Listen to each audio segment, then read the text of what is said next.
Hey there. Today we are going to be reading from the Old Testament, and it's going to be Ezra chapter 9, verses 1 through 15.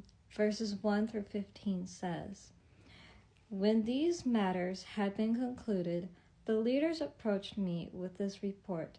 Neither the Israelite laymen, nor the priests, nor the Levites have kept themselves separate from the peoples of the lands and their abominations. Canaanites, Hittites, Perizzites, Jebusites, Ammonites, Moabites, Egyptians, and Amorites. For they have taken some of their daughters as wives for themselves and for their sons, thus intermingling the holy seed with the peoples of the lands. Furthermore, the leaders and rulers have taken a prominent part in this apostasy.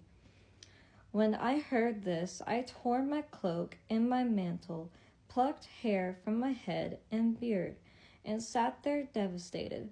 Around me gathered all who were in dread of the sentence of the God of Israel.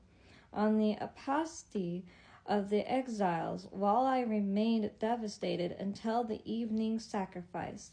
Then, at the time of the evening sacrifice, I rose in my wretchedness, and with cloak and mantle torn, I fell on my knees, stretching out my hands to the Lord, my God. I said, "My God, I am too ashamed and humiliated to raise my face to you, my God. For our wicked deeds are heaped up above our heads, and our guilt reaches up to heaven. From the time of our ancestors even to this day, our guilt has been great, and for our wicked deeds we have been delivered, we and our kings and our priests, into the hands of the kings of foreign lands, to the sword, to the captivity, to pillage, and to disgrace, as the case today.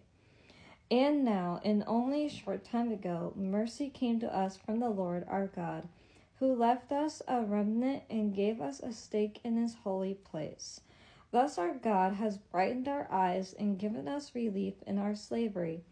For slaves we are, but in our slavery our God has not abandoned us. Rather, he has turned the good of will of the kings of Persia towards us. Thus he has given us new life to raise again in the house of our God and restore its ruins, and has granted us a protective wall in Judah and Jerusalem. But now, our God, what can we say after all this? For we have abandoned your commandments, which you gave through